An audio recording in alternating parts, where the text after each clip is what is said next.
What's up everyone? So, I put both the moth traps out last night, the actinic and the MV, even though the weather wasn't great. I'm also going to put both of them out tonight as well. So, when you're watching this video, I'll have done 2 nights of moth trapping.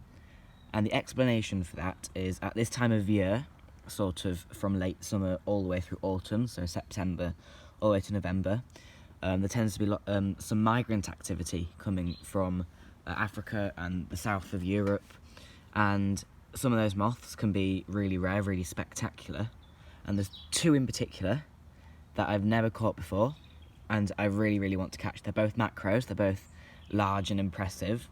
You might have an idea of what they are. I'm not going to tell you unless I catch them, or at the end if I don't catch them, if I fail. But yeah, there's quite a lot of activity for those 2 moths at the moment. It's quite a good year for migrants. One of those species is much more likely than the other, but to catch any of them this weekend would be absolutely amazing. So, let's see if we caught anything of note last night. We've got this moth here, which is a nice autumnal one. This is bearded chestnut. This is first one of the year. And this one, believe it or not, is another bearded chestnut. Just shows how variable that moth is. This is a very nicely marked individual. And here is another bearded chestnut. This one is a brilliant orange colour. They really are a variable moth. Right then, that is pretty much it. So, last night, not great. Like I said, the weather was quite cold. Not nearly as cold as it was Thursday night, but it still dropped to about 6 degrees last night. Tonight, hopefully, fingers crossed, looking much better. I don't think it's going to drop below 13 tonight, so much better night. So hopefully should get more moths in the morning, but we'll see you there. Right then, it's day 2. It's Sunday, so after yesterday's terrible moth trap, the moth traps today do look busier to an extent.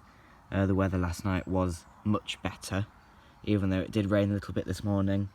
I can't see the target species in there, but you never know, and there still might be some nice moths to see. So we're going to start with MV this time and see if there's anything in there.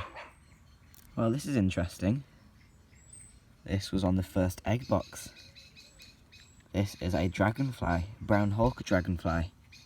Absolute beauty. I've never had dragonflies in the trap before. We do live fairly close to water, and we do get dragonflies and damselflies coming into the garden, but this is the first time I've had one in the moth trap. What a beautiful thing.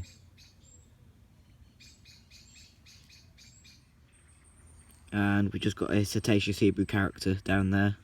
There are a couple of snouts on here, but they've flown away.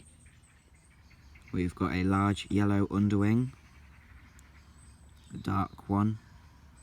There'll be plenty of these in the trap, particularly the actinic. And we've also got a nice angle shades. Now I always think of these as an autumn moth, but they do fly pretty much year round. You can get them quite early in the spring, but they are most common between August and October. They're a lovely little moth. We've got a snout here, and we've got another one there. That one doesn't have the snout. And down there we've got a bearded chestnut. And we've got 2 common wainscots, a Cetaceous Hebrew character, and on the other side we have quite a nicely marked Cetaceous Hebrew character. We've got another snout here, and 1, 2, 3 Cetaceous Hebrew characters, and on the other side we have a large yellow underwing with a lesser yellow underwing. This here is one of the carrion beetles. This is Nigrophorus investigator with those orange bands. And then we've got a Cetaceous Hebrew character and a large yellow underwing. Okay, we've got much of the same things. We've got another lesser yellow underwing there. We've got another beaded chestnut in there. Quite a nice one. And over here, we have the lovely canary shouldered thorn.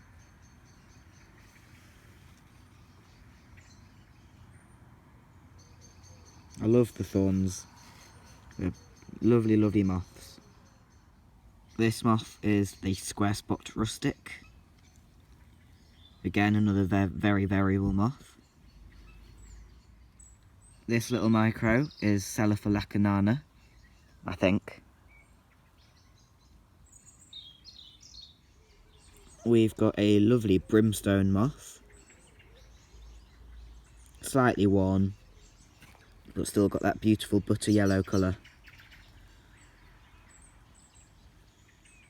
And we've got a flame shoulder as well, next to the brimstone moth.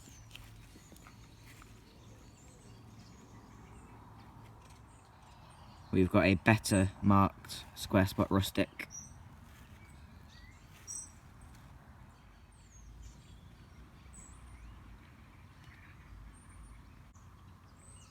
We've got the brown spot pinion, another lovely autumn moth.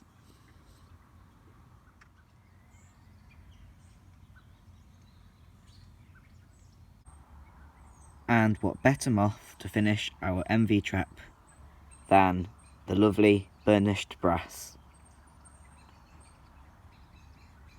Splendid. Right then, let's see what we have in the actinic trap. Okay, the actinic seems to have done a bit better. Got the lovely angle shades, another lovely beaded chestnut, and this one up here, that's the rosy rustic. And this one is new for the year for me. This is lunar underwing, another autumnal species, fairly common, mainly across lowland areas, and it will turn up in urban environments. There's a buff form to this as well, which doesn't show those pale veins as clearly. Okay, this one's a nice one. This one's also new for the year for me. I never get it much, which is strange because it is fairly common. This is this is a yellow underwing, closely related to the large yellow underwing. Obviously nowhere near as common. This is the broad-bordered yellow underwing. So I think this is the 5th type of yellow underwing that I catch in my garden. So you've got large, lesser broad-bordered, least, and this one, the broad-bordered. It's a lovely moth as well. Those hind wings really show off some amazing orange-yellow coloration with a broad black border. Nice to catch. We've got this one, which I think is Vines rustic. Not 100% on that one. Doesn't look the easiest to identify. Now we've got quite a worn individual, but still lovely, of centre-barred sallow down in there. You don't tend to get these past the end of September. Okay, we've got this moth, which is pale mottled willow.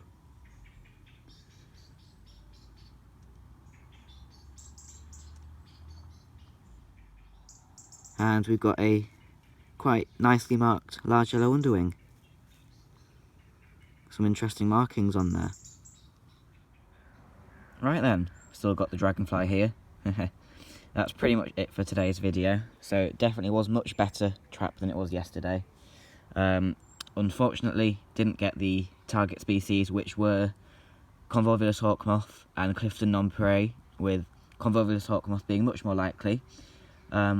However, someone that I know did catch a convolvulus hawk moth and very kindly brought it up to show me, so I do have some footage of that I might be able to put in at the end of this video, so you just know what a convolvulus hawk moth looks like if you don't already.